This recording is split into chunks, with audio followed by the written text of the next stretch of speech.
بسم اللہ الرحمن الرحیم۔ السلام علیکم دوستو، آج میں آپ کو حضرت نوح علیہ السلام کی کشتی اور حضرت نوح علیہ السلام کی قوم پر جو عذاب آیا ان کے بارے میں بتانے جا رہا ہوں۔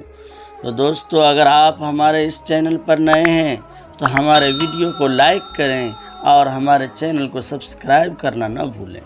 چلیے ویڈیو کو شروع کرتے ہیں۔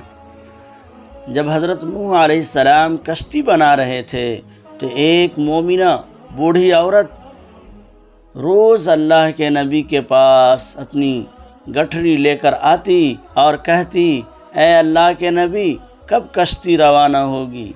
نوح علیہ السلام فرماتے، ابھی دیر ہے۔ وہ عورت شام تک بیٹھی رہتی اور پھر اٹھ کر چلی جاتی۔ ایک دن نوح علیہ السلام نے فرمایا، اے عورت، جب جانا ہوا تو تمہیں بتا دیا جائے گا۔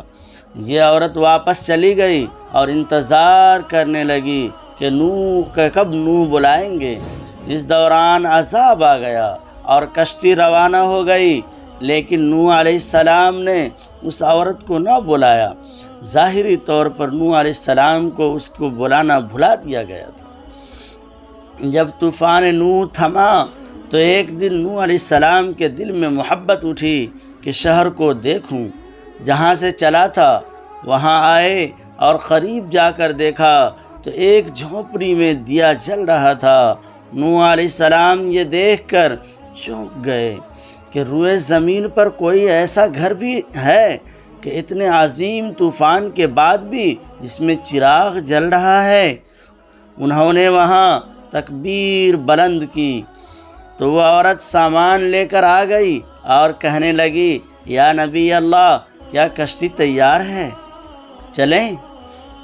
نوح علیہ السلام نے حیرت سے اس کو دیکھا اور کہا، رکو، کیا تمہیں کچھ بھی پتہ نہیں چلا؟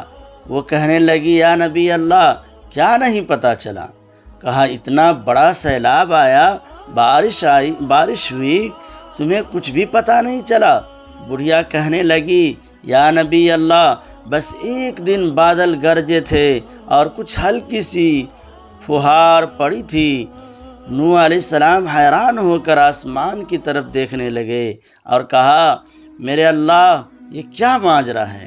اللہ تعالیٰ نے نوح علیہ السلام پر وحی بھیجی کہ اے میرے پیارے نبی، اس عورت کے دل میں چونکہ تمہاری محبت تھی اور تم نے اسے پابند کر دیا تھا، اور چونکہ تمہارا اس سے وعدہ بھی تھا کہ نجات کی کشتی میں اسے لے جاؤ گے، تب جبکہ تم نے اپنا وعدہ پورا نہیں کیا، لیکن اے نوح، میں تمہارے وعدے کا ذمہ دار تھا، اس لیے میں نے اس بڑھیا تک عذاب پہنچنے ہی نہیں دیا۔